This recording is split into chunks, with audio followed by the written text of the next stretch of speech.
The Detroit Lions select Darius Slay, defensive back, Mississippi State. Well, Philly fans have been waiting a while for Darius Slay. From the bottom of the map, came up right with his rap. I'm in his lap. One song you get whack. Got a whole hood on his back, man, just like that. Trapped in the trap. Pray to God, y'all make it back. Pray y'all make it back. Watch your boy 2-3 for the go to work today.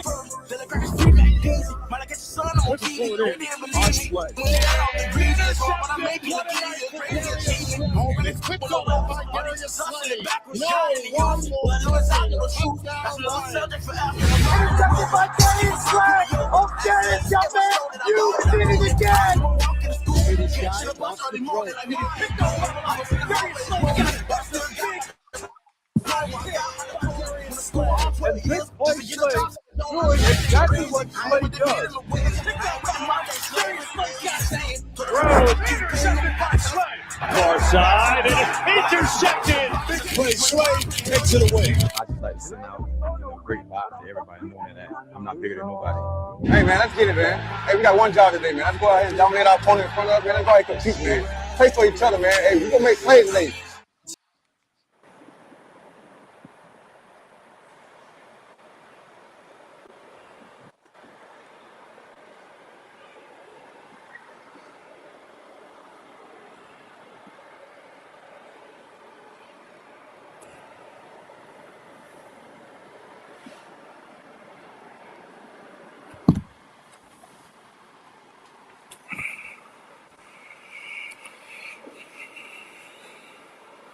You definitely on mute, Jeff. Ladies and gentlemen, boys and girls, welcome to another episode of Cold Gryts podcast.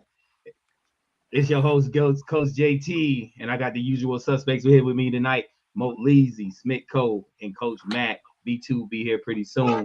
We just wanted to open up with a little tribute to a friend, family member, and I guess associate, Darius Slay, DB from Brunswick, Georgia, played for the Detroit Lions, Philadelphia Eagles, and the Pittsburgh Steelers. And he had a very good career, 13 years in the league. I want to say 20-something interceptions. I think about 5 or 6 touchdowns on defense and everything. And a Super Bowl champion, 6-time Pro Bowler, and 1-time All Pro. So congratulations to Darius in his career, and we wish you the best. You know what I'm saying? Welcome to civilian life. And let's see what's up. So how y'all felt about Darius' career, man? So hey, boy, it's scary. That nigga was almost good as me, man. It's scary. Almost. That shit it's spooky, man. It really is spooky, man. Shout out to Darius, though. You know what I'm saying?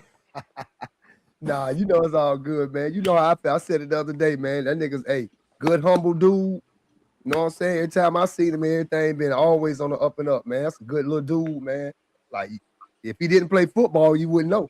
You know what I'm saying? That nigga that type person. So I respect that nigga on and off that field, but that nigga's definitely 13 years, man. Congratulations, bro. You did it, my nigga. Hall of Famer. You did it. Yeah, definitely close to being a Hall of Famer, man.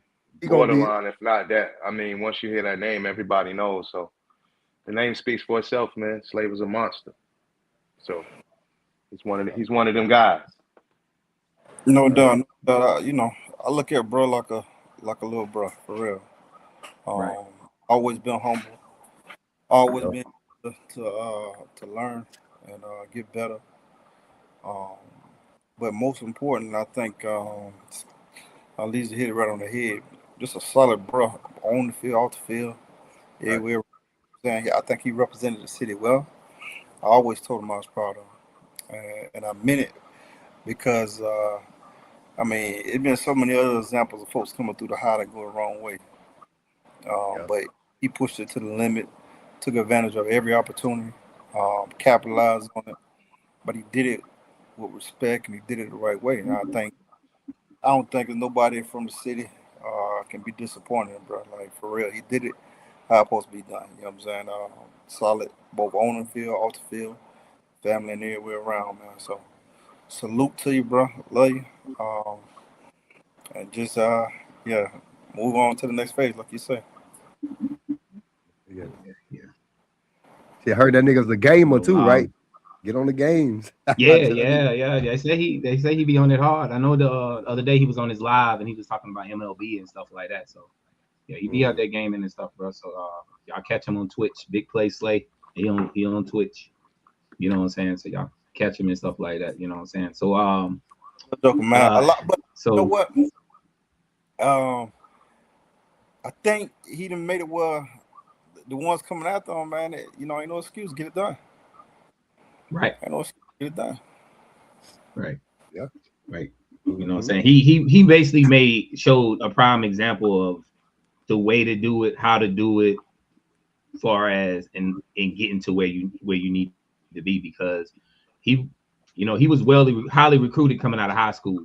You know what I'm saying? He had to go to JUCO level to get to where he at today, and when he got to where he was, he treated it as a good opportunity. He never took for granted where he was and how he was, and even though he was in the status of where he was, because we seen, well, me and Joe and TK, we seen the life that he grew up in. You know what I'm saying?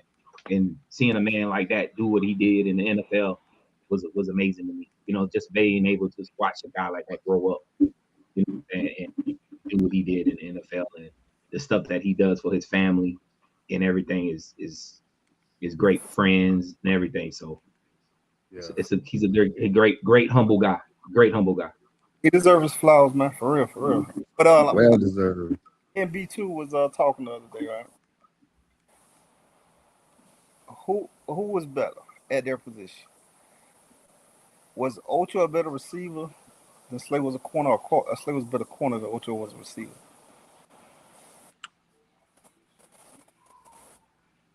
Yeah, I got y'all thinking, ain't it? Yeah. I mean, Ocho was a beast, bro. Ocho was something different when he was with Cincinnati. Like he's the reason why Cincinnati is where Cincinnati is, I believe. You know what I'm saying? Just because it's marketing and everything else and stuff like that. I think I'm gonna have to say Ocho had the best legs. He had the best feet in the league to me when he thinks so. I'll probably give I don't know, man. I don't know. That's hard. Don't be scared to say. Listen, dog. That nigga Ocho was different. That nigga Ocho a trendsetter, dog. That nigga's like, you know what I mean? Shout out to Darius, my nigga. I'm just, it ain't no love lost. But I'm taking Ocho on that one, dog. I ain't gonna lie. Right. Ocho probably a sell higher, right? But for the long haul, Ocho had a 7-8 year run, maybe. Where he was him. I think both end up playing 13 in total, I think. Yeah, but Ocho was him for about a good 6-7 years, where he was a top 3 receiver. It was him. It took Darius about what 3-4 years to get. Right. Are they lining up against each other, or we just going by career numbers? At they, like, who was better at their position?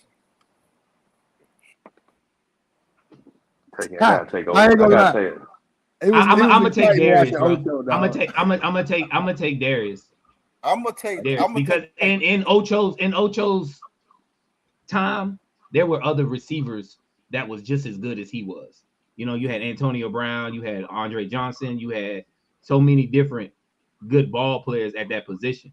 But see, once Darius became Big Play Slay, it was top ceiling. He was gone. Like you had Aaron Rodgers, Tom Brady, like guys basically saying, I don't throw to that guy.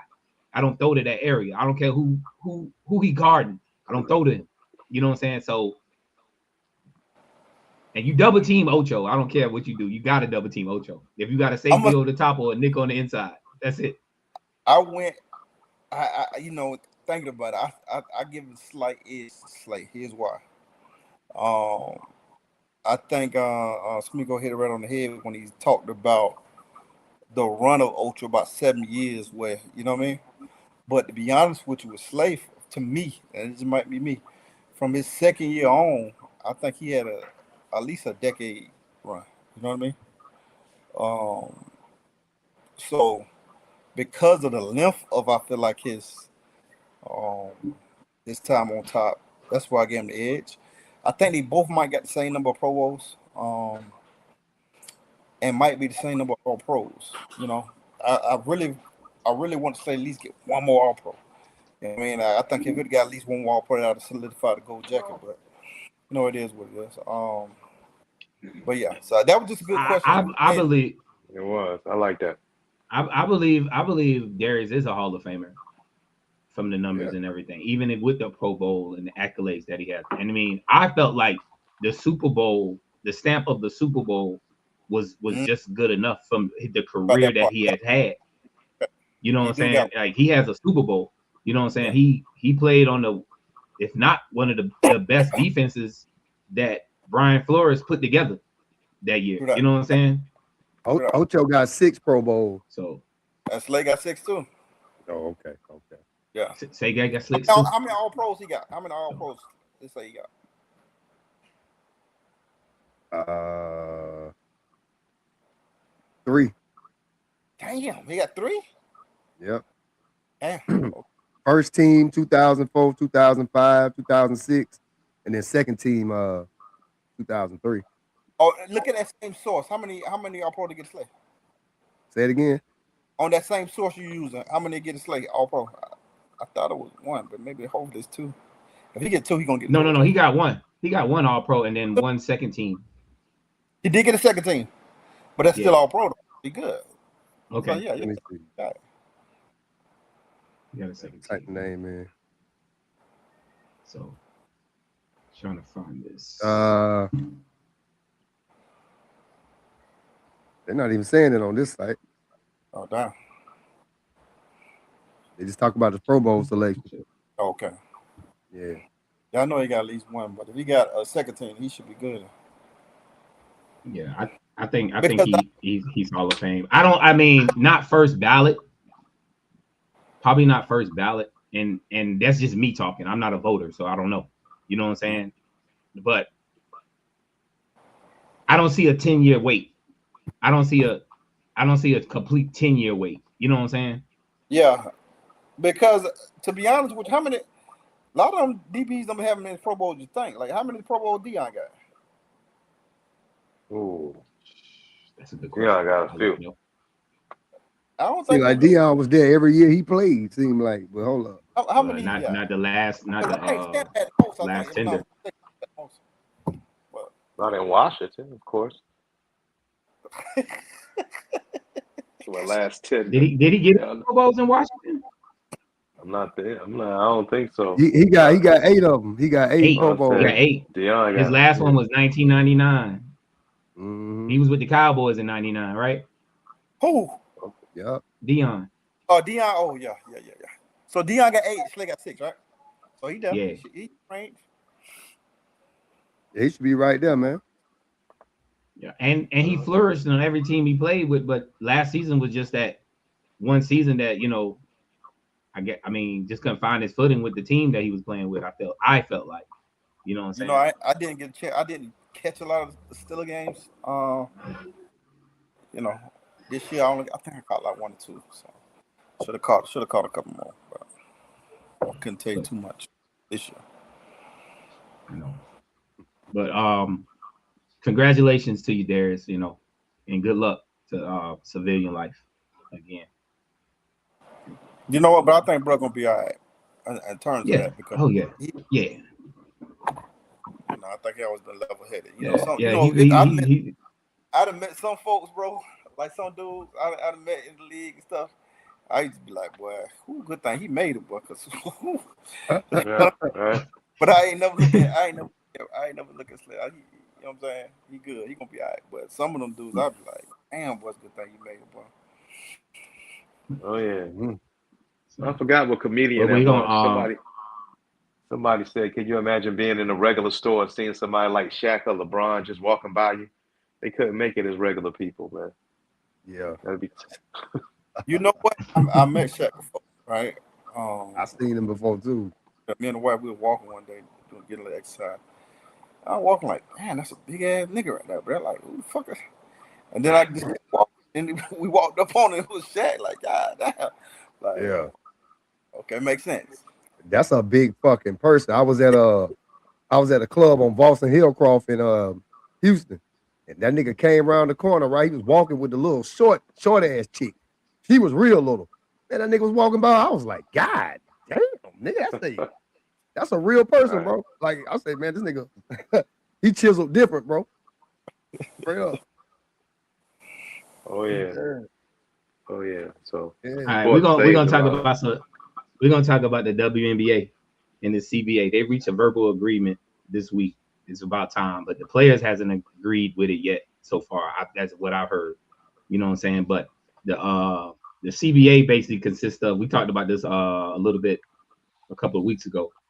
Mm-hmm. And now it went from 1.3 on the max to 1.4. So they gave him another $100,000 on the Supermax deals. They get 20% of the team's revenue, and they can max out to every team gets $7 million to like work with. I think it's a good move. I don't believe on no workforce where you see a wage multiple go up as much as it did. I mean, that's what 4 times the amount it was getting. They went from 1.5 to 7 mil. Like, everything happened in stages. Now the length of it, I think, is important. You know how many years it's for? I want to say 5 or 6. Yeah, I mean 6 years, and I think it goes up after that. If they thought they were gonna go from 1.5 to $20 million salary cap in one negotiation, I don't think that ain't realistic. I think the players do need to agree to it. And you are in a league that hasn't really been making a lot of money, but a league that's decided now they can try to invest a little bit more. And then at the same time, I think with them, you don't want to be too. You want to come off too greedy either, because you got to understand who really subsidizing this. The NBA players are subsidizing this whole league, as well as the NBA owners. So, I understand the women want to get paid more, but, you got to get the league more time to grow. It hasn't gotten to the level necessarily where the last maybe 2 years been very receptive in terms of ratings, but in the long term, it's still a growing league. So I think it's good. But again, I don't got all the numbers, but from where I've been able to read it looked like a pretty good agreement to me. Yeah. What'd you say, Mo? Just like last time I told you, I said when you was like it was 1.5 or 1.3, I was like, yeah, give them like 4. They gave them 3 more than what I said. So, hey, I believe they should have got it, man. You know what I mean? And they need to run with it. They need to go on and run with this shit. They know everybody not watching them, bro. They know, they hear it just like how we hear it. They open up their phones and go to they seeing it. We ain't fucking with y'all like that. Take this money. You know what I'm saying? Take this money and get you some sponsorships, man, on the outside. Y'all can eat. They gonna be able to eat. Yeah, you know what I mean? Minimum salary gonna be $300. So come on. Yeah, they can eat. Just got to manage that shit right. Don't be getting pregnant. We need a bunch more lesbians in the league. Y'all gonna mess, don't get pregnant, don't fuck your money up. You know what I'm saying? There's some lesbians that want families, bro. You look at Brittany Griner. They date each other. Right. They date each other there. You know what I'm saying? So how you feel, Smicko? Yeah, like we touched on it earlier, man. I feel like they should get anything that's fair. But once you start to look at the numbers is everything. The numbers is everything, right? They say men lie, women lie, numbers don't.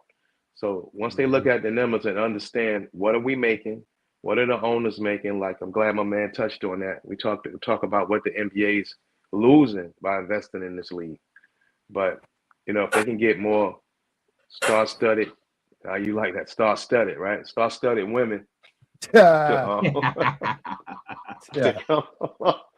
come along in the league, more Caitlin Clarks, more dynamic women. I think Malaysia Fulwiley gonna be a dynamic WNBA player. If you get a lot of more dynamic women, that can play more like the guys, play a lot loose, a lot more freewheeling, I think the league will be okay. But once, like Mark said, You got to be realistic. You got to understand that nobody's watching. And I think it's America's issue. If you want that league to jump off, then women, come on. We got to watch this league. It can't be all up on the guys. We watch Jordan and Vince Carter, and now we're watching aliens play. And so we go to see them. It's kind of like a less version of basketball. So I think it's really on the women to kind of watch that sport more and to get everybody liking it. You know, shit. Our women really come up on us and watch a little football every now and again. And we'll sit up under them and watch them WNBA games. I'm pretty sure we'll support that. But I think it's their job to do it first. So, True. Yeah, it's interesting. Check your comment section, bro. Women, I think, like you say, women need to watch more. You know what I mean? right. It's their league. They did it for them. Hey, Vince, Damn sure ain't do it for us. Vince says the WNBA has not been making money. Last year was the first year they turned a profit. So when does the owners recoup their losses? At the end of the day, it's still a business. Correct. It is. Correct. It is. And I think that the league is growing.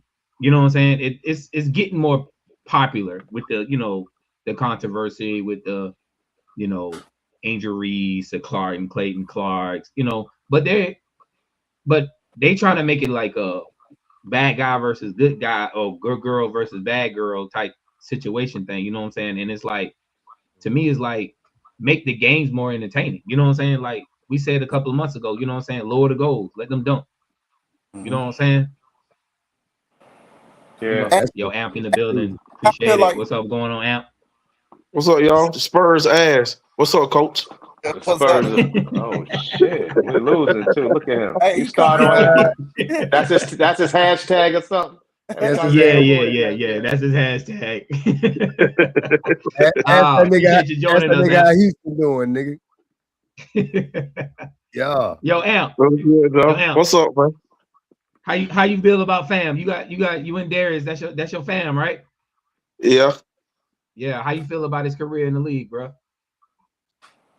I think he did good, man. He did real good. Mm-hmm. I think he should go in the Hall of Fame. He got the numbers. He got the time too. I mean, he put in 13 years. He got the time. He got the numbers. I mean, he ain't really got nothing else to prove. He done led the league in interceptions, the most pass deflections, and he got a Super Bowl. He ain't got nothing else to prove. I think he represented the Wick. He represented the Wick real good. I'm gonna put it like that. Yeah. Where y'all from, man? What's going on B2? What's going on B2? What's that? Brunswick. They from that? So all four of these guys are from Brunswick, Georgia. I'm from Darien, Georgia. So they from Darius' hometown. So yeah. Yeah, we represent GA, baby. Now 912 babies. That's what we are. That's what's up, man. That's what's up. So B2, what it do? What's good? What's good, man? How you feel about Darius' career in the league, bro? Me and Joe had this conversation the other day. Like he had a good career. I think he maximized the tools that he had. He was leaders on defense at his team. He was respected around the league. The only good thing now is you do enough to get that gold jacket in it. Do you think he did? You think he did enough? You think he did enough? It's hard. It's hard for a corner. When I think of the corners who got gold jackets that I grew up watching, I don't know if he's on that level of some of those guys. Champ Bailey's or the Aeneas Williams, Darrell Greens, Dion's. Is he on those levels? I think he's right there. It's like he got an argument. It's like Ashanti Samuel got an argument. Those guys. So and you never know how those dudes look at corners. Hey, Nigel say you tripping. What's going on, Nigel? What's going on, Nigel? He said y'all guys are. He said he was the best of his generation. Who in the generation? Yeah, Nigel, who you consider his generation? He said he didn't. He said he didn't play under the rules either. What's he talking? Send that nigga a link so he can come explain what he talking about. What's that kid? I sent him the link. Yeah, do that for me. I got it. Hey, Bill and Joe. I asked these boys this last night. Do y'all think Slay and Champ, the best two corners, will come out 9-1-2? At what level? NFL level. Yeah, NFL level, absolutely. Yeah. Absolutely. Well, who the hell else y'all got at the NFL level? You got Justin Coleman and Tracy Walker. Yeah. But yeah, shit, we had B2 right here. Shit. Yeah. B2. B2 Yeah. B2 played for the Ravens. But we ain't gonna forget B2 now. Yeah, Hey, I ain't about to sit here and let y'all talk about the Wick, and I can't talk about Darren, bro. Alan Bailey did his thing in the league too. He ain't play DB. You talking about DBs, man? I'll sit down. I'll sit down. I hate y'all niggas. You know that. Hey, coach, you know he killing me on my daddy side, but you know my daddy from Sapelo. Oh, okay. All right. Shout out to Sapelo Island. Yeah, I mean, at the NFL level, yeah, they clear everybody. But say collegiately, no. I'll put the best collegiate DB was Dwayne. Period. I don't think nobody else got conference player of the year. Oh, how the fuck we forgot about Dwayne Slay? Leezy? I forgot. I did. I totally forgot, dog. I thought he played linebacker. I give it to Dwayne. Nobody else got college defensive player of the year. I mean, conference defensive player of the year on a Power 5 conference. So he got that. But from high school level, no, hell no. Slay led the league in interception. That's why I say he the best. Champ. And college too, the SEC. He led the SEC 1 year. Again, Dwayne was player of the year. Yeah, I mean, I ain't taking credit for Dwayne. You know, I actually played with Dwayne in high school. Dwayne got it in college, right? We give him that. Slay, I mean, Champ got it in the NFL. Well, I guess it's your pick, Champ or Slay in the NFL. Whoever you want to say about it. And what? Then, hold on, wait. We trying to make that an argument? Huh? We trying to make that an argument? A debate? I mean, he just put a question. You know what I mean? You know what I mean? But no, it sounds like you got something to say about it. Go elaborate, young brother. I mean, all of us will say. I mean, of course, all us who, you know, we watch football. Slay my cousin, but of course we'll say Champ. Okay, so Champ is the best out of the. Is folks in 9-1-2? Yeah. Okay, yeah. So it'll be Champ in that level at the NFL. I mean, Champ got a good argument in college, but he still won conference defensive player of the year, though. You know what I mean? Jail say Slay shut everybody down except for DK Metcalf, man. And that's. I mean, that's one player. That big ass tree. He didn't shut down AB. Jill, I sent you the link, man. Come on up here and argue with these niggas, man. I went to his game when he played AB when he was in Detroit. I went there. He shut him down that game. That year he actually shut down AB, Odell, and Julio. Julio, he did? Yeah. Oh, damn. He played all three of them. Shut down, yeah. I mean, I can't say nothing. I ain't seen the game, so. Yeah, it must be Julio was old, man. How you feel about the WNBA CBA verbal agreement? You feel like it's I want to know where the fuck the money coming from. That's all I need to know. Somebody need to sit me down and tell me where this money coming from. I was gonna say the same thing. I was gonna let everybody talk, but I want to know where the 20% revenue coming from and how they each gonna make 20% of revenue when you're not even selling any items. You know what I'm saying? I haven't seen any merchandise from the WNBA. Anybody got any WNBA merchandise? Man, that shit coming from this gas. You know what? That's a good. No, I don't see a lot of their merch. Now that you say it, I tell you this: if you go in those areas, you will. Like when Joe was on UMass, we flew up through Connecticut. It was a bunch of people on the plane had the Connecticut Sun stuff on. They had a couple of their players actually on the flight with us. The parents on the flight, and then you would see people around the airport with the merchandise. So 9 times 10, just it's more regional than you gonna find. Yeah. I mean, I ain't never seen an Atlanta Dream jersey outside of the Metro Atlanta. Yeah. Now the only person, the top people you will. Right, I'm about to say Asia Wilson, Caitlin Clark, Angel Reese. You see those jerseys? Hey, Joe, Jason Campbell, man, that's my nigga too. I know you know Jason J. Campbell. He say it's small world, ain't it, bro? For sure. Yeah. For sure.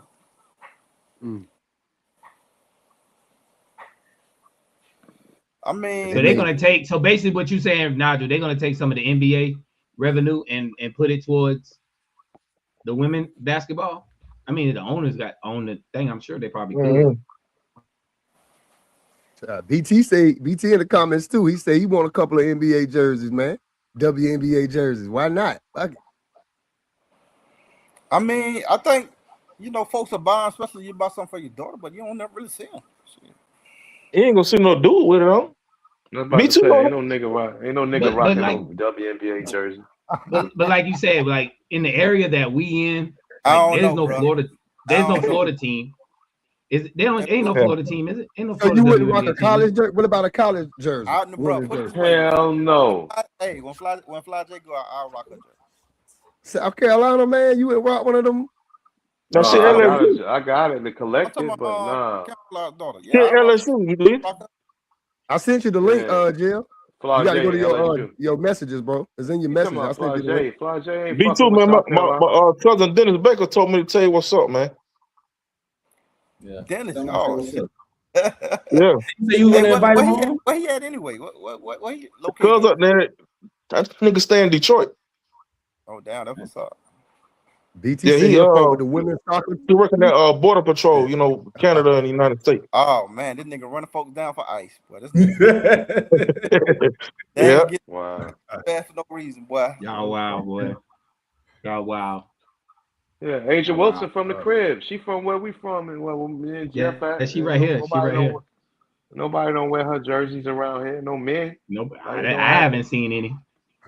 I ain't seen none with Vegas on it around this motherfucker. Niggas barely wear the men's jerseys. I know they ain't gonna wear the women's jerseys. That's true. That's true.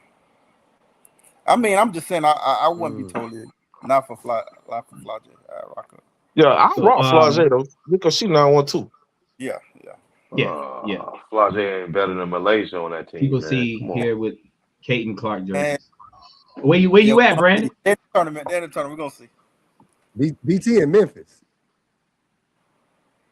He in Memphis also. I guess they rocking that jersey out there, dog. That's Indiana Fever. She with the Fever, right? Yeah. She with Fever. That's right. What's up? That nigga Jill talking about what we talking about here. Fuck them jerseys. Yo, what we got next? Coach? All right, we're gonna move on. We're gonna talk about college football. So B2 sent me a little informational link from Instagram talking about how they trying to change the college football into more of an NFL format. And basically they're gonna take the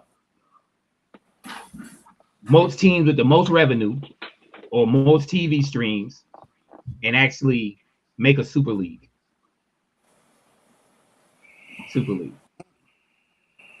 So you got they're gonna split up the conferences and stuff. I don't know if y'all seen. I mean, he posted it. He sent it on the group chat. I don't know if y'all seen all the everything they was talking about. But B2, can you elaborate on this a little bit? Yeah. So I mean, the guy posed I don't believe it's gonna happen, but I took it more as he posed a scenario where it's possible that they'll take the top 32 teams based on revenue. What else was it? It was the revenue. It was TV viewerships. Right. Breaking them up into basically 32 teams, be designed just like the NFL. He's putting in everybody in divisions. Said the season would go Labor Day to Thanksgiving for a 13-week season, and then they'll do NFL style playoffs, and then the national championship would be January 1st.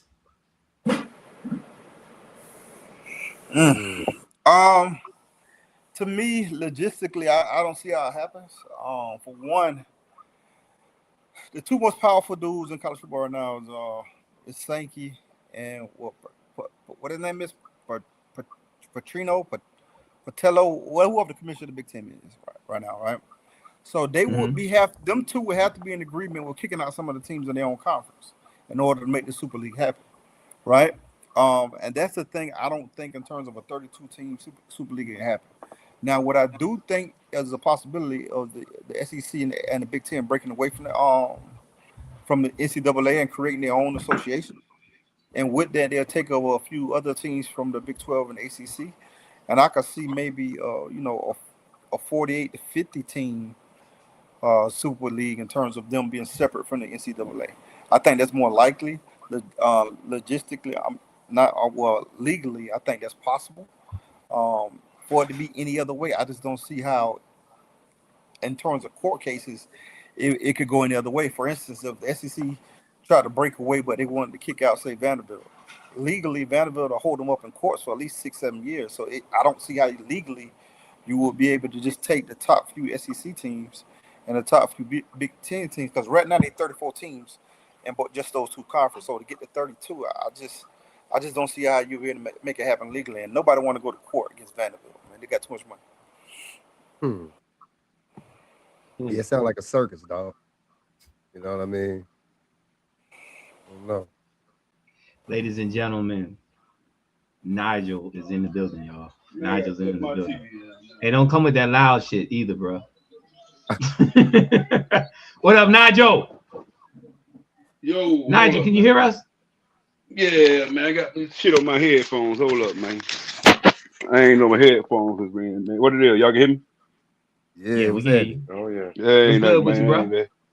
Everything, man. Everything. So what y'all talking about this? We're talking about college football. They trying to start a Super League. I mean, they pretty much already have it.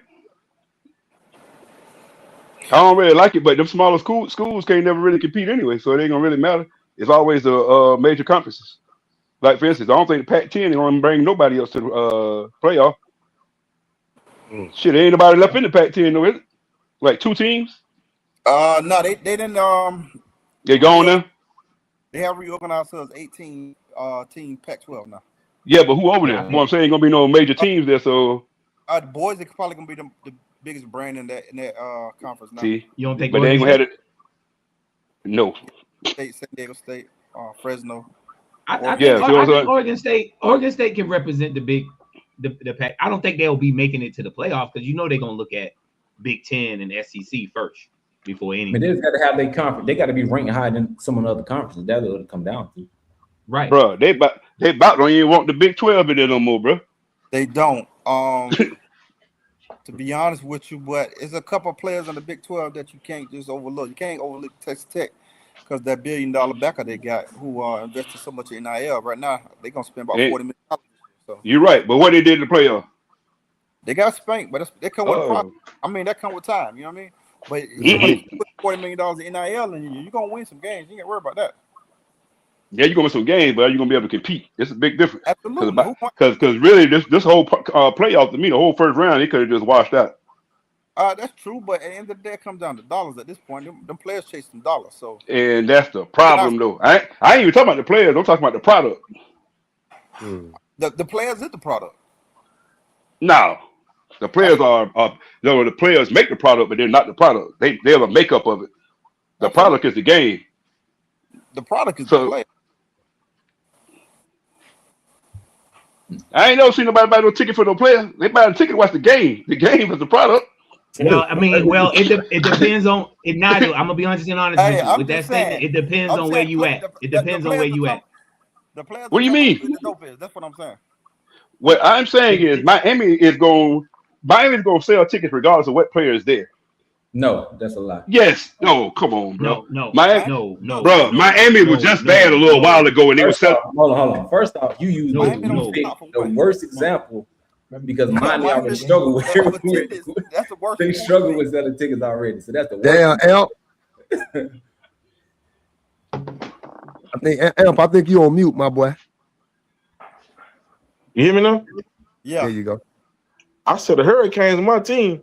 And nigga, we can't sell a home game for shit. That's the worst. Okay, maybe I was a bad one, but Bulldogs here. We ain't got to be good. Folks gonna still show up, and most of the major colleges gonna show up regardless. It ain't gonna really matter about who the players are, whether they suck or not. Them folks gonna sell out. You ain't gonna tell me no Bulldogs gonna sell out. But what I'm saying though is, I'm not even talking about selling out. What I'm talking about is the product of the game. What you're getting is what I'm saying. You know what I'm saying? Like, for instance, Texas Tech, the players and all the money stuff, cool. But when you put a product on the field and you're getting blown out by 30, nobody wants to see that.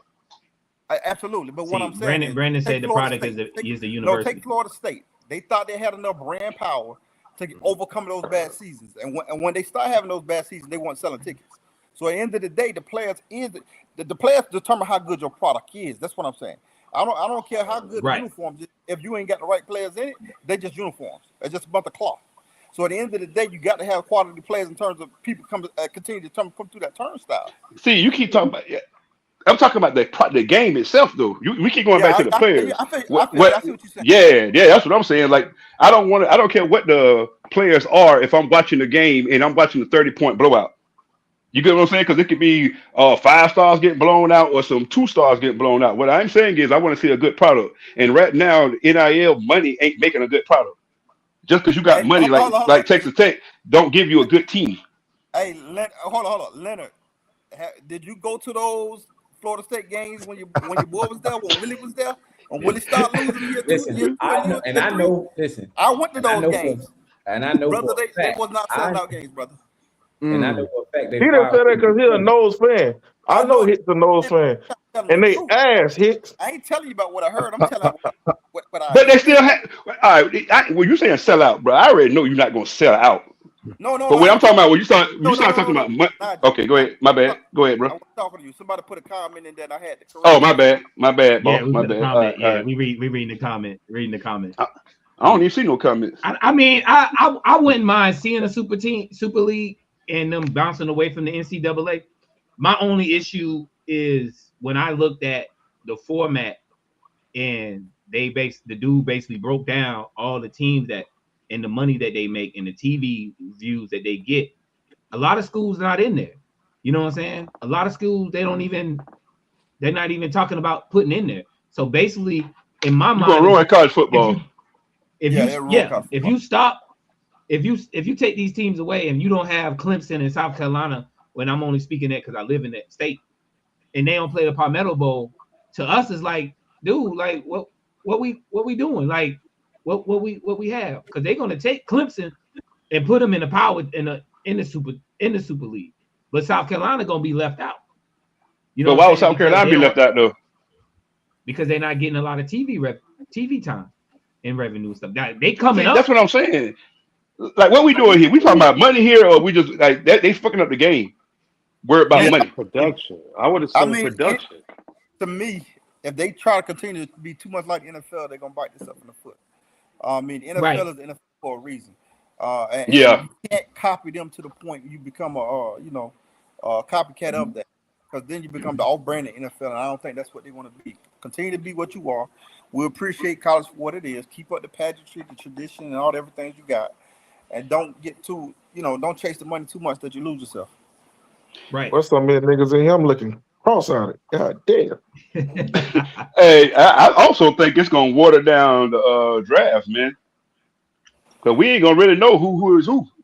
Everybody gonna be trying to go to those power conferences. Well, we talked about it last week. No, not necessarily, because they're gonna come down to the money.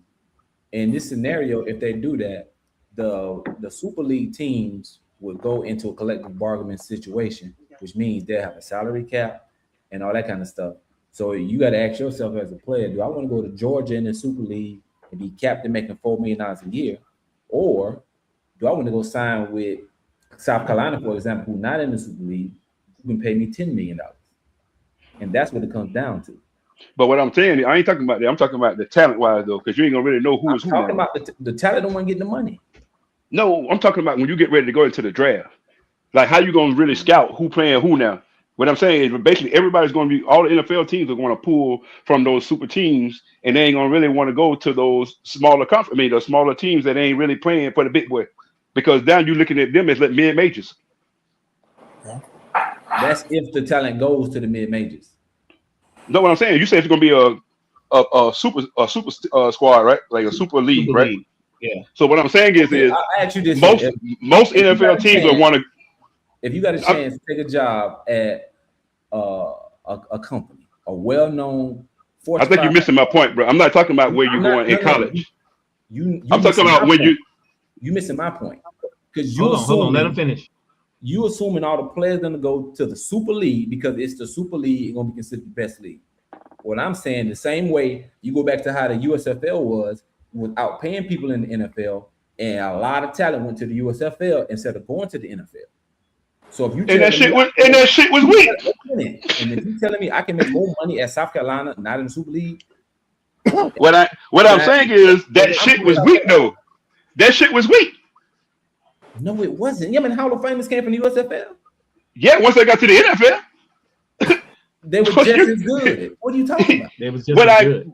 They were okay. If they were just as good, why the fuck the whole USFL ain't come to the NFL? Donald Trump. So what? If they were that good, what I'm saying is, if they were that good, all their ass would have came over there. They would have been like the ABA. The ABA, when the ABA switched over, every motherfucker in the ABA came to the NBA because they was like that. In the USFL, they took a handful of the motherfuckers and was like, y'all come on, because the rest of the motherfuckers was garbage. Well, I don't know the number argue that. You know, I have to know. But what Bill is trying to say is, you're gonna go somewhere where salary cap is, let's say the salary cap is $6 million. You know what I'm saying? And you only gonna make $1, maybe $2 million a year, 1,000 a year, versus going to I get that point. Carolina or a thing and make $10 million for one season. You know what I'm saying? Like that. I won't be surprised if they do start it. And well, if they on a contract, they might not be able to just leave. Like they'll probably have to release to let go. But let's be realistic. Here. It's not happening. So all this is a hypothetical, but it ain't happening. Yeah. Not under the pretense of a 32-team Super League. It ain't happening. Legally, they're tied up in court for at least a decade, and it won't happen. So I mean, to me, it's not even worth talking about because it ain't gonna happen. Because legally, I just don't see how it can get through the courts fast enough. All right, we're gonna move on. All right, we're gonna move on. So hold on. No. Nigel had what you said about we was tripping on. Elaborate on that. That's what I want to know. Yeah, on D Slate, man. No, what I was saying was a lot of times we start basing folks off of different eras. It's kind of hard to judge that shit because Champ them played under different rules than what these boys can play under now. Like these boys now can't really touch nobody coming off the line. They run it free. You know what I'm saying? So it's kind of hard. Plus, if you look at the talent level of what's going on now, right now we live in the generation of the wide receiver. So that shit is hard as hell to guard. You know what I'm saying? Like it wasn't no 3 good wide receivers on teams back with them boys that was playing like that. So let me ask you this: you take of his generation, who do you consider his generation? Because you just threw that out there, but I'm just like, well, who are you speaking on when you say his generation? I mean, everybody he played with, like people who played in his generation, cornerbacks who played in his generation. Give names. Give me at least 2 to 3. Just 2 to 3 names.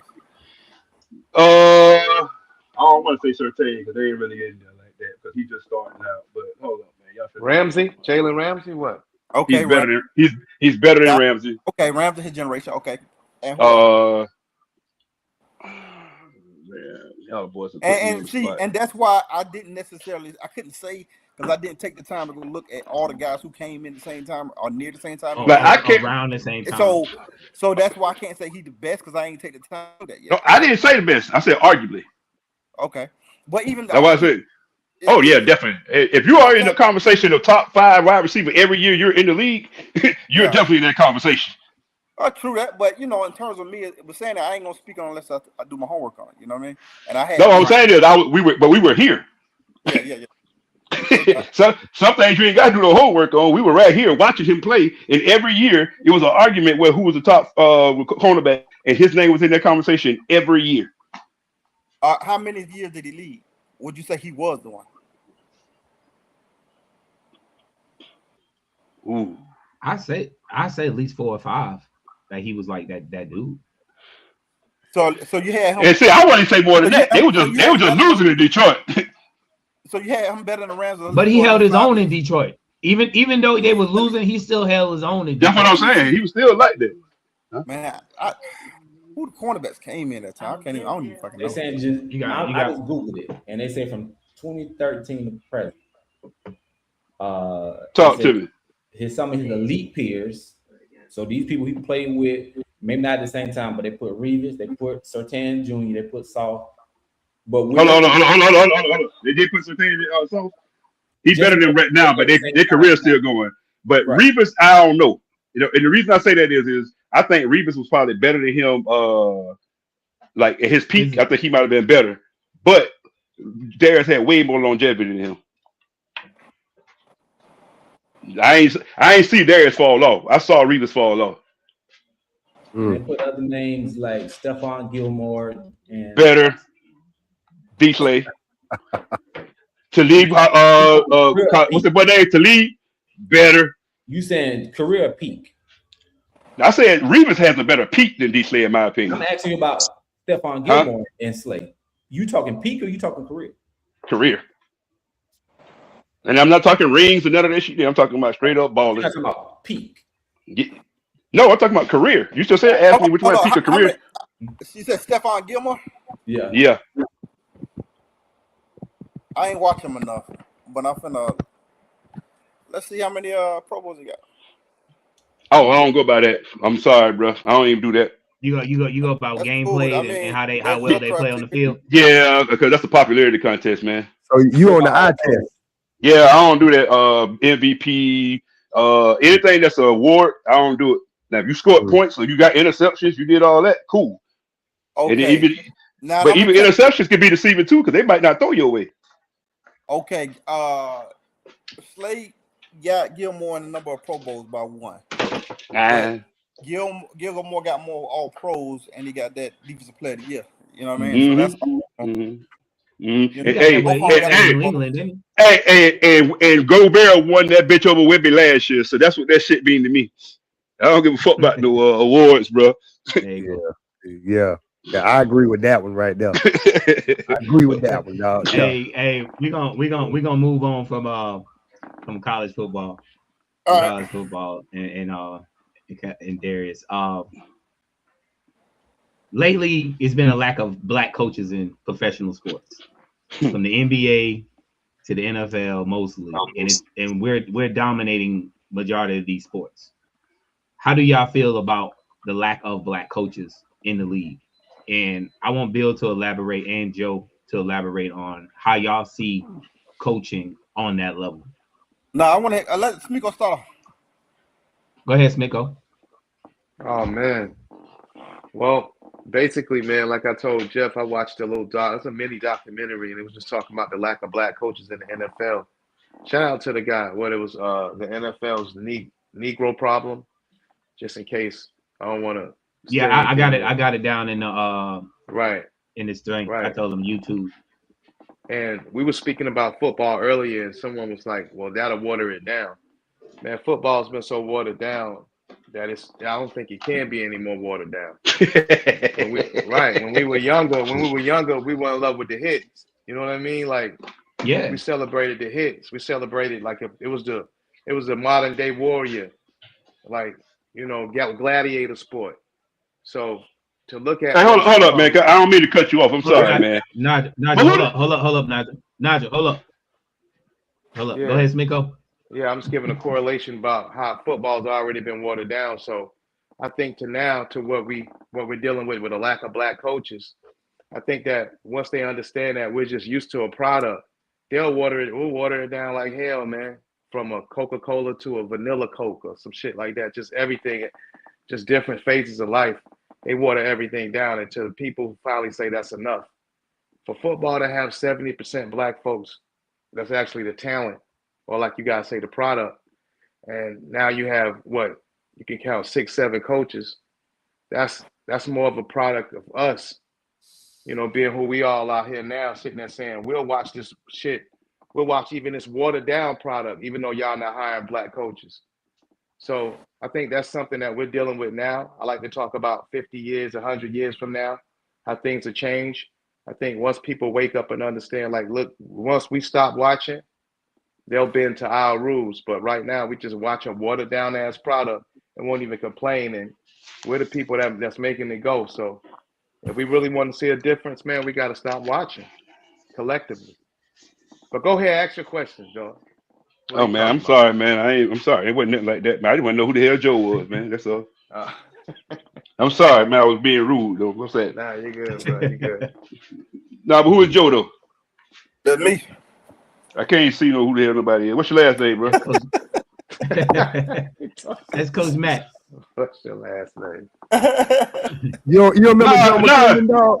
That's what I was asking, man. He's living right across the street from me, bro. Over there in the projects. That's all, man. I was just asking. What's happening, bro? What's good now? Ain't nothing, man. Ain't nothing, man. When speaking on the black coaches thing, I think this is a problem, and people concentrate at the NFL level, but I think it's a reflection of the college level. I think it's only 10 D1 black coaches as well. And what you have is we got to recognize what it really is. I mean, we're in their institutions. And anytime we're in their institutions, both from a FBS level, I mean, the situation, and the same thing in terms of they are all 32 owners are non-African American. So are they denying them jobs, bro? Or are there black coaches trying to get jobs that's getting denied? Because boy, stop. They want to give an interview. Absolutely. I mean, when you look at what Eric has done out there in Kansas City, I mean, there's no reason he shouldn't have been had opportunity. So there's a lot of guys. That's a tough one there. Eric Bieniemy is a tough one. It's not merit based for us. It's just whenever they feel a little empathy and decide to give a black guy a chance. That's kind of what it comes down to. But at the same time, these are privately owned businesses. I mean, it's hard to complain and tell a private owned business what to do. I mean, it's their business. They could do that. Yes, these businesses have a lot of public sway, and because how high profile it is. But at the end of the day, these are privately owned businesses. They can do whatever they want to do to a degree. You didn't get it. So until you stop buying, until we stop buying or stop participating. Absolutely. So the only way to influence it is because the owners care about dollars and cents. So until we start affecting their, there ain't gonna be no change. They'll just give us a little bit from here to there to make us feel good a little bit. You know what I mean? And that's what it'll be. So I don't think it's ever gonna be a situation where there's no black head coach because they don't want that to be painted. So they always throw a little sprinkle, a little razzle dazzle to make us feel like we got some kind of accomplishment. But at the end of the day, but see, my thing is, I don't give a damn how many head coaches we got. I care about how many black owners we got. That's the real stuff. I would rather NFL be a league with 32 white coaches but 16 black owners. You see what I'm saying? That's what we need to get to because that's the real root. But until we get involved in other area and other industries to be able to get enough capital to take those positions, that's never going to happen. So blacks got to get in tech. That's our number one deficit right now. We're not overly involved in the tech industry. Money coming at right now, AI. That's where the money's going to be. So until you got black owners, I give a damn about having black employees, and that's what the argument is. We're arguing we don't have enough black employees or black managers. That's all the coach is. He's just a black manager. Fuck the manager. Why not be the owners? That should be the real, what our real drive and real goal is, because that's the change you're looking for. That'll happen then. That's gonna be even harder to get into. Process. That's a process. Yeah. It is a process. We ain't gonna skip from not being general managers or being team presidents to going to be owners, right? So to me it's a trickle down effect of how we just used to starting to see black quarterbacks. Now we look at it before with an anomaly, but now we look at it and we kind of look at it regularly. But before you barely could see a black quarterback. And now it's kind of like that with a black coach. And I think that we have to get used to it, but we have to also demand it. And once we start talking shit, I think, and really showing it, we always, man, shit, we got an option, man. We just want to follow everything, but, we do. So yeah, I feel I mean, let's attack it both ways. I just don't want us to say we get 20 black head coaches and we happy. I don't want that. You know what I'm saying? Oh, absolutely no. Absolutely not. No, I love the point about more black ownership. Just think that it's such a long process before we get there. Let's start from somewhere. For sure. I can agree with that. I mean, how many black GMs is there? I think that's another question. I know the Bears got one, and I know there's one or two that got let go this year. But Houston got one, ain't it? Been seeing more of those. What's that? Houston got a black coach, ain't it? Yeah, they got a black coach. Yeah. It's right now. It's technically 3 black coaches in the NFL: the Buccaneers, the Texans, and Jets. Does it say how many black GMs are? Give me a second. Don't the Raiders got Raiders them GM black? I don't know. I think the Browns got one. The Browns. Did they just let him go though? Didn't they? I think the Raiders got a black dude and a black girl working up. They got a it's 8. Yeah, I'm about to say 8 black. So we got 8 black GMs and 3 black head coaches. Yeah. All right. I mean, that's the positions we need to be attacking. Head coaches and GMs. In terms of how we want to impact the league internally, that'd be the way to go. And the next thing would be the ownership as well. I just don't want us to get satisfied. You know what I mean? That's all I'm speaking. Yeah. Oh, no, that's all right, man. The Lions, I wouldn't think the Lions got a black. What would our first black owner come from? Y'all think though? Like out of all the teams, who y'all think had a first black NFL owner? I think Atlanta. Washington Commanders. I think this. I think you will have one in the next maybe 10 years. But it's going to be look at some of the ownership groups that are older. And it's going to be changing ownership in terms of the family structure. Because a lot of times the kids be selling off the team. So you got to be a team willing to sell. The NFL ain't going to do no further expansion. So you got to be a team willing to sell.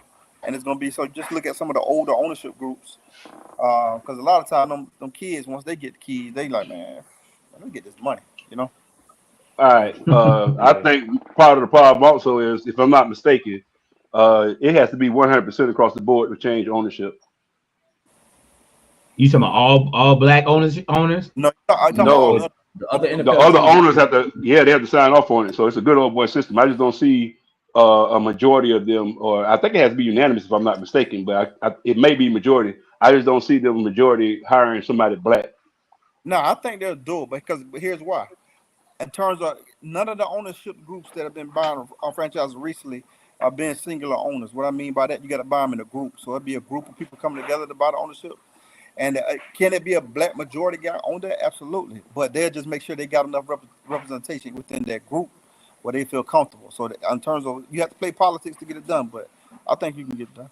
They tried that though. They tried that with Carolina last time. They won't sell it. They won't sell it to somebody who's not somebody who's one of them, pretty much. The only team I think is but look at what they did with the Jacksonville. He ain't white. He ain't white, but they look at Indians as 14 black head coaches. Now it's down to 3. Saturday got that shot. It was literally because Ursay was like, I remember this dude was play. He was cool. I could go to dinner with him. So a lot of times that's what happens when they hire some of these dudes. It's like, who can I go to dinner with? 2,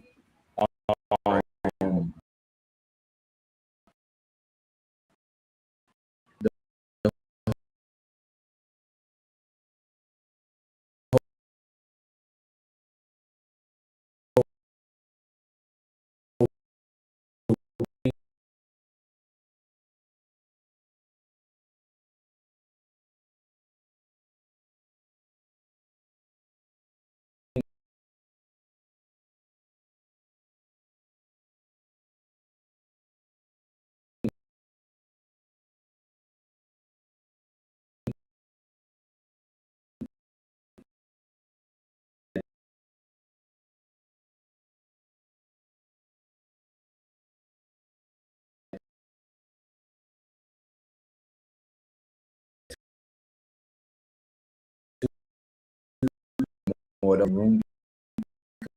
Some of those situations, the GMs are the ones who's picking the head coach. He has so much say so in the head coach that we got to get more of them too. And then the third thing is we as a group have to do the same shit that they do. If I get a head coaching job, the head coach more than any other position. Now I really say, you know, either we gonna enjoy the product they putting out or we not. And if we don't like what's going on, yeah. And the only way we know as black people to make change is to step back from it and see what they do without us. And change has come. We've seen it during civil rights and all the other movements that happened. But it's hard when the owners are non-African American and they can just say, hey, I close shop and make my money any other way. Because I know for a fact now, Dallas Stadium stays packed week after week because he have something going on there every day. So he's making his money besides football. You know what I'm saying? He's get money. Jerry Jones get his money besides football. And I'm sure Vegas get their money besides football. They about to host the WrestleMania in a couple of weeks. So I already know people are making their money without football. So I can see us stepping away and them not complaining. Only people that's gonna complain is the people that's making the money on the outside with the betting and all the other stuff. Them the people that's gonna complain more. But I think it comes down to this though. Even if we take speaker approach, somebody has to organize this. You know what I mean? If we're gonna do something like that to make it happen, there has to be somebody. Somebody has to organize a boycott of that scale and kind of get everybody kind of get this thing paid. And that'll be the first step if you want to ask me. Somebody, we got to get back to organizing. You know, if you're gonna take on a fight like this, everybody needs to be informed and everybody need to be aware. But you know, who's gonna organize it? It was kind of like remember when Colin Kaepernick. Thank you. You know, there you go. It was go ahead. It was the perfect opportunity. But what the NFL did was throw money out there. And once you got Colin Kaepernick on. Hello. That boy got that AOL dial-up, man. Tell him to get out that AOL. That nigga got his Wi-Fi from Popeyes. He was, but he was looking though. He was right though. Yeah, he was right though, nigga. Jerry Jones got the FIFA soccer tournament about to come down here. About to come down. He making money. He making his money. Nigga, all them countries gonna be. I'm gonna be right out there. What you was about to say, B2? I want to know. The first thing, what would that effect really be? Unless you get the players to boycott, I don't think fans boycotting would dent it enough. The bottom line, because outside of Atlanta, it seems like it's not many teams where you look at the crowd and it's a pro-black crowd. Yeah, that's true. That's true. And because I've been to Atlanta game and it's more us there than them. Like for real. That's that, and it's like a just a party. You know what I'm saying? Like it's lit out there. You know what I'm saying? So I see what you're saying with that one. I know. Let's go. He was trying to give us a. What you was about to say, Snicko? No, I was just saying if ever we had the perfect opportunity to be a collective as far as Colin Kaepernick and shit. You NFL know that you throw some money to someone like Jay-Z who's important in our culture. And if y'all don't know if you guys heard that, but Jay-Z started calling. What's the show that talk about all the drama? He started calling, you know who report all the bullshit. TMZ. Anyway, TMZ. Right? Jay-Z called TMZ and made them report a false story about Colin Kaepernick, and it was just to put damper on his movement. You know what I mean? Because he wanted a check, and that's what always happened with us. Yeah, man, that always has happened with us. Anytime there's a movement, they'll find one. They'll find one they can use. Yeah, they'll find one they can use. Slide him money, and he has importance in our culture again, right? So everybody's gonna follow Jay-Z. Everybody's gonna listen to Jay-Z. So hey, we're gonna move on from that. I agree with you, Smitko, on that one. Like it's a lot of stuff that needs to be changed, and we're gonna have to find the ones that that's willing to do it. But it's gonna take a full collective from the players to everybody, the fans, everything. Even what Cap was doing, if he would have had an organization that could have got behind him and kind of organized that a little bit better, more effectively, it could have been even more effective. But it was just a bunch of opinions, you know what I mean? Right. So a couple of weeks ago, I wanted to talk about this last week, but a couple of weeks ago, Jalen Rose was on a podcast and he was speaking on the salary cap issues. And the salary cap issue about being in black dominant sports. So I wanted y'all opinion on how y'all feel about the salary cap, being, because baseball doesn't have a salary cap. I don't think soccer has a salary cap, and those are dominated by other nationalities than blacks. You know what I'm saying? Like that. So American black sports like basketball and football, they have salary caps. You know what I'm saying? So I just want to know y'all opinion on how y'all feel about that, because in baseball they can make what 3, 4, actually somebody about to make $1 billion pretty soon just off a contract. You know what I'm saying? Well, just a regular contract just to play baseball. And I mean, I'm sure everybody on here played baseball before, but I mean, and at the point, baseball do get kind of boring and stuff like that. But the black dominant sport, it's a salary cap. How y'all feel about that? Go ahead, Jeff. I'm gonna elaborate a little further. Why they got to go to college? Why we got to go to college? I guess so the colleges can make their money. So the colleges get their money. That's what I'm telling you. We are, like what Buddy was saying before. I got to go back and say what he said. You're right. We're a product because they pass us around like it ain't nothing. Like you said, if you go play tennis, you go play hockey, you go play any white dominant sport. They allow you to go straight into the league. No salary cap, and you can go straight in though. You don't have to go to no college. You ain't got to go to nowhere else. You can go straight in. But here we go, when we play football and basketball, they can say, okay, we got to control y'all the way we want to do it. And then not only in football, they say, you know what? We're gonna make it a rookie salary cap and the basketball. You can't even go in there making the like a player like LeBron, for instance. As much money as he produced for that squad, there is no reason for him to be on a rookie salary cap. He should have been paid his worth from the time he got on the court. So basically, they said that in his first, I think it was 7 years he did in Cleveland, the owner, I can't remember his name, but he ended up making $1.3 billion off of LeBron James. Come on, man. Yeah. I never really thought about that. That's I know, right? That's weird. That's crazy. Well, the Spurs taking out Wembanyama. Wembanyama and his rookie. Come on. Thank you. Right? I never thought about it. Yeah, the boys used to come through the door being able to make $100 million, and all of a sudden they're like, "Nah, we can't do that no more. We're gonna cut y'all down." Only because when the last time you seen a white #1 pick?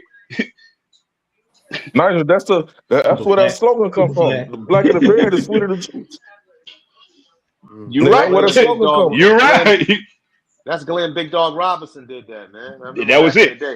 He asked for $100 million. They ain't give it to him. I think they gave him like 80 or something, and that was it. That was it. I'm telling you, man, they've been doing that for us for a while, man. Like you're saying, there's no cap in baseball because for some reason it's dominant. Well, you know why it's dominated by them? Because why y'all think football is a black dominated sport when the white quarterback, they always, you know what I'm saying, push him to the top. You know what I mean? You just said it. No, I'm just saying, y'all think, I'm just saying, you don't look at football as a black dominated sport? It is, but they all right, put it this way. It's a black dominated sport, right? But look at the positions that make the most money. Yeah, the quarterback. Exactly. Yeah. But I'm saying though, like, you know what I mean? I'm just saying, is it really black dominated or we just like the most athletic? We ain't dominated. Yeah, we dominated. No. I mean, we might watch Tom Brady, but we also watching who he throwing the ball to. We also watching who he hands the ball to. And majority of those guys are black athletes that he actually throwing the ball and stuff to. You know, take a step further, JT. Take it a step further, JT. Take it a step further. Remember too, a lot of them don't even get the opportunities. Right. A lot of black quarterbacks don't get an opportunity. They won't even let them play that style of game in the league. And if you get to a certain point of the league, they try to wash you out because you get too bigger than the league. You take an athlete like Cam Newton. Cam Newton was bigger than the Shield itself at one point. You had white kids want to be Cam Newton. No, that was a problem. That was a problem. The boys out there, you know what I'm saying? Because he was bigger, he became bigger than the Shield. So they had to wash that out, you know what I'm saying, to make it more of that. But if you look at all of the young quarterbacks, white, black, Indian, whatever race they are, they're coming into the league. First thing they say is, I base my game off of Michael Vick. I base my game off of Cam Newton. I base my game off of these black quarterbacks. You know what I'm saying? They not coming in saying I base my game off Tom Brady. I base my game off Dan Marino. I base my game off these premier elite quarterbacks that we Peyton Manning. You know what I'm saying? Only person probably gonna come in that you can compare Peyton Manning to is his nephew, and he's more athletic than his uncle. You know what I'm saying? So it's kind of hard, but I think it's more of a power situation, which they don't want, because money brings power.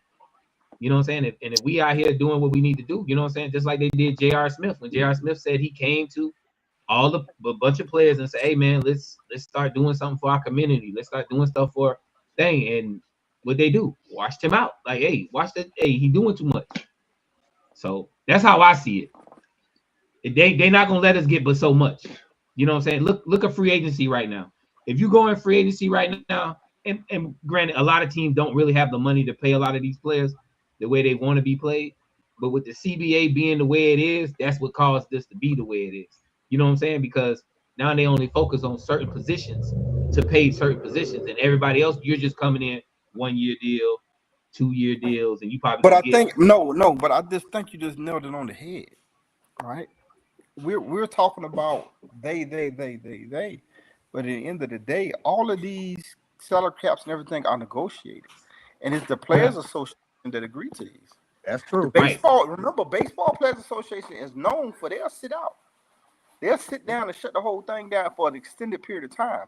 Football and basketball have never been willing to do that, and that's when you're never willing to walk away from a negotiation table, you're always going to lose. And that's what they've always been scared to do. They've always been scared to walk away from the table. When the last time football had a strike? It's been since the 60s, 70s. 80, early 80s, I think. And since then, baseball had two. And they threatened to go. Basketball had two. Wait. And they will sit down and leave for a year. But look at how much money the basketball players make. And basketball players are guaranteed their money. You know what I'm saying? Yeah. They're guaranteed their money. And that's the only thing we can say about basketball players that we know. If they sign a $300 million contract, they're going to get $300 million. You know what I'm saying? On the court or off the court. You know what I'm saying? They're going to make sure they get at least a certain amount of percentage of their money. You know what I'm saying? What I'm saying is this. The power is in when they do have a chance to negotiate, just like we just talked about earlier with the WNBA, right? When you're in the negotiation table, be willing to walk away at the same time. That's just like when you buying a car, same thing. You got to be willing to walk away in order to get the best deal. And right now, we've never football and basketball did shut down for half a year, twice. Yeah, they did. Yeah, and that's why they got guaranteed money. I think football. Mm-hmm. So it worked with baseball and baseball, but football the one bullshit. Yeah, so it comes down to the Players Association. So but that's tough though, guys. God damn, it's tough to own a football team, and you're gonna pay them guaranteed money, knowing how physical that game is. If you guys were owners, just think of that. Like, you go bankrupt. Right, though. Yeah. But look at the flip side of that though. That man out there putting his life on the line, and you making billions. I think he should be paid. You making billions, and then that nigga get hurt on a touchdown celebration. You'll be pissed. That's cool. Off, bro, okay, that's fine. Think about all the money I done gave away to a motherfucker that was suck.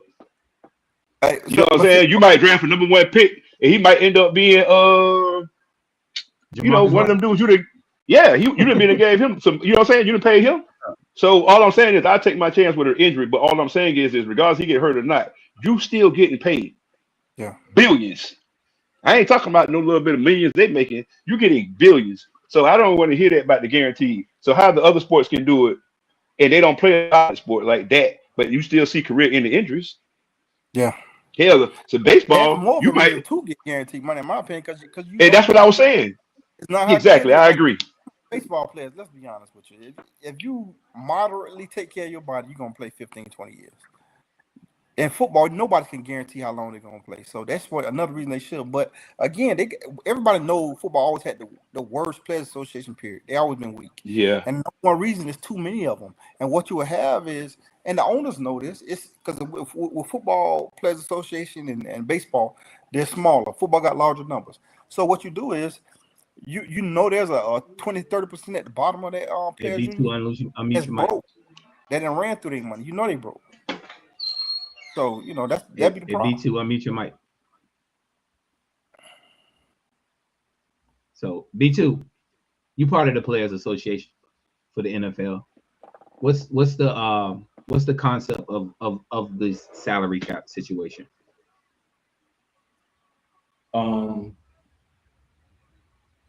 What do you mean?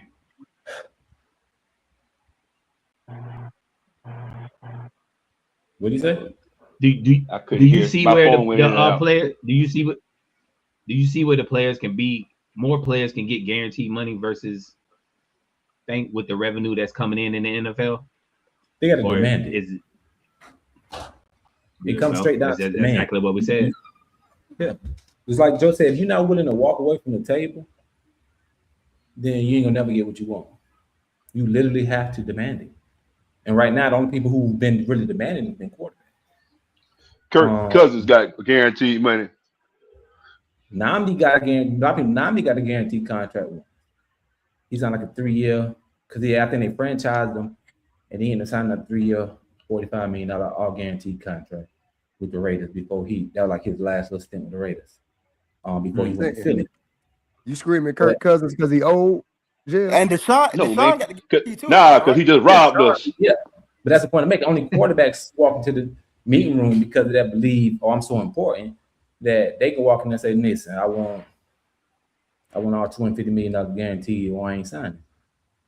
And they be so scared they just be like, yes, sir. Period. They try to put some clauses in there. Like, you're doing what he got accused of doing or something random like that. But outside of that, the other players, running backs, receivers, DBs, O-linemen, they all need to step in the room and do the same thing. Like, I want a guaranteed contract or I ain't signing. And I want to guarantee that the money that the market says my position get for being the top 5 player, period. Until they do that, they ain't gonna never get guaranteed contract. I agree with that. That's 100% true. Because if you sitting there and you don't like what's being said, like you gotta walk away. You got to understand to walk away. The only reason I say I know when they tried to like portray a strike a couple of years ago for the NFL and saying that if the CBA don't get signed, they're gonna have a strike or whatever. I felt like there's always a player that's sitting on the outside wanting to make to the league. Like you take the UFL players. If the NFL decides to strike because they're not getting paid their money, you got UFL players that's willing to come play a season. And if I pay you $500,000 to come play for a season, who gonna say no to that when you get the opportunity to actually play in the NFL? You know what I'm saying? And I think that's gonna be the issue with a strike with the NFL. It's always somebody ready to jump in and take that spot and take that place. I mean, we had a movie called Replacement. But it goes back to the conversation we had earlier about the product. If you go put the USFL, you just exchange all the players in the USFL and you put them on the NFL team, that product is not going to be the same. Just like you look at how a preseason game happens. What's the viewership on the preseason game? What the crowd look like in the third quarter of a preseason game? That's what the USFL. The USFL can't even get fans for their shit now. They be having 35 people in the stand. Just because you take them same players and go put them in an NFL uniform, soon by the middle of the first quarter, or when you hear this is even happening, the crowd is leaving. They ain't coming back until they know the guys who are normally on the roster are going to be on the field. Right. So we're gonna close out with this. The NBA, we talked about this last week. The NBA was talking about expanding 2 teams. That's why I got my little Seattle shit on today. So Seattle and Vegas. And Vegas is probably gonna be the 2 teams to stay. But with the expansion going on, these 2 teams are allowed to select from each team players, star players, any players, loans. The team doesn't block them, but at certain players they can block, and they have to take these contracts. What players do y'all see going to these 2 expansion teams, Vegas and Seattle? Oof, a lot of old. Because they got to at least get 1 or 2 star players. No, I think LeBron, you get to protect up to 8 players. You get to protect LeBron going to Vegas. Don't do that, Elk. Don't do that. He gonna go to Vegas and he gonna become a part owner. Watch what I tell you. What we were saying, Coach Ja Morant might go. Right. You know what I'm saying? They got a strict gun law down there. He ain't going. Yeah. Hey,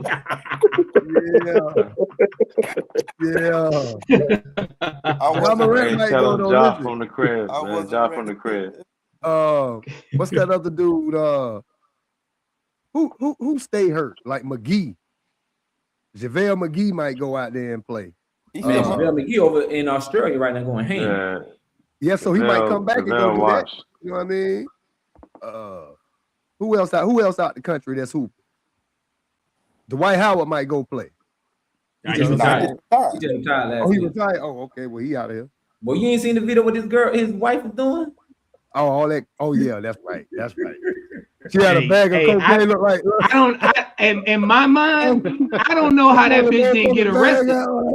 How did she not get arrested, bro? How did not somebody go pick? She had a whole dude. That got to be at least 15 years of cocaine she had in her motherfucking bag, bro. I'm telling you, bro. I was like, hey, damn, girl, like, goddamn. Because she thought that was Dwight.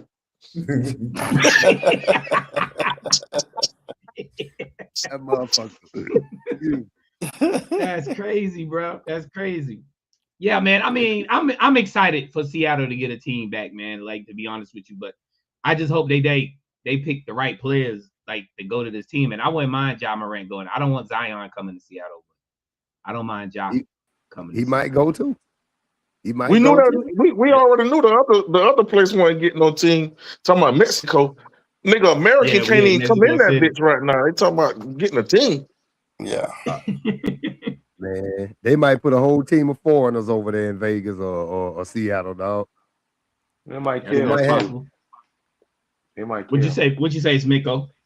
I said, shit. If you protecting up to 8 players, it's gonna be older players, man. It's gonna be older players that had an older name. You know, ain't nobody letting the youngster. If y'all remember the last time it happened, Detroit was running shit. Detroit was running shit. They let Rick Mahorn go. So Rick Mahorn was like one of maybe the 9th player on Detroit championship squad. So it'd be somebody like Marcus Smart for the Lakers. It'd be players like that. What about the LeBron going to Vegas? KD going back to Seattle. A couple of the big 3 players might go out there and try to play Vegas or something, man. They still hoop. They older. Nigga, fuck around and go see Glenn Baby out there. For real. He out of jail, he just got released. He just got out of jail. He did get released? Yeah. I thought he had like 7 years. No, he out. No, he out. probably had to do 5, do 2 on, you know what I'm saying, on paper. He probably did the Did y'all see that picture of him in jail? The Charleston White package. He probably got the Charleston White package. Hey Joe, that nigga on the picture throwing up GD with the GDs. That's Glenn Davis though. You know what I'm saying? That's Pull it up, Joe. That's so far they wrong. I said this nigga is crazy. Yeah, I think he's crazy for real. I mean, even Baton Rouge, so I ain't surprised. Yeah, he'd go out there and play. What's the other team? Is Vegas, Seattle, and who? It was Mexico City. They was voting it, but it's only 2 teams that was New Mexico, in. Right? Hell no. It was Mexico, the country. Tell the sicko, ain't nobody going out there. Who fucking with the cartel out there? Ain't nobody going out there. Man, Venezuela just had a soccer tournament or some shit out there, bro. They still. Yeah, man. Hey, y'all seen Venezuela just won the World Baseball Championship? Y'all seen that, right? Yeah, baseball. That's what I meant to say. Yeah, and they congratulations. Yeah, I seen that Venezuelan girl dancing. I think they put us in it just to get us to watch, but we did not play good in 2 games. I saw at all. We did not play good at all, and I said we don't even deserve to be in the championship, bro. Because Venezuela, I felt like it was gonna be Venezuela and Dominican, but they was in the same bracket. You know what I'm saying? So in Italy, we barely slipped by Italy the last time. So like that. But I do appreciate y'all guys. And I appreciate Nigel coming in today. You know what I'm saying? And Amp coming in today and chilling with your boy and everything. And we got the thing, and we want to once again congratulate Darius Slay on his retirement as well. And y'all boys just have a good week, man. Enjoy college basketball. With March Madness going on right now. So some college basketball this weekend, and we'll shoot it up next week, man. I appreciate y'all coming through. Hey, I'm gonna ask you this. I'm gonna ask y'all this. Did Duke win? Or they got beat? Yeah, they did. They came back. They came back and won that. North Carolina Who just y'all think lost. gonna win it all before we leave? They ain't been playing. They ain't playing well all season though. I mean, I didn't pick them. I didn't think they would go far anyway without Caleb Wilson, but they was up 19, and VCU came back and went to overtime. Ooh. Wow. Hey, before we get off, who y'all think gonna win the March Madness tournament? I got Florida. No, I got Michigan. I picked like Florida. Much as I hate it's the Spurs, nigga. Yeah. Nigga, the Spurs ass, nigga. That's who gonna win it, nigga. The Spurs gonna win March Madness. I'm going with Duke. Damn it. Funny ass nigga. Duke almost got their ass whipped today. They done. Everybody who chimed in today, I appreciate y'all coming through and messing with us and fucking with us. You know what I'm saying? We be here every Thursday at 8 o'clock. This episode is also sponsored by W. If you go on their website, w.com, and you put in coldgrits.com at the promo, and you get 10% off your purchase. 10% off. Yes, shout out to W. We put that shit on everything. Sponsors. We got sponsors out this bitch now. W better send me a drink before I tell them their ass. We put that shit on everything. Y'all boys have a good night, man. For sure, man. Y'all be cool. For sure. Be blessed, brother. Peace.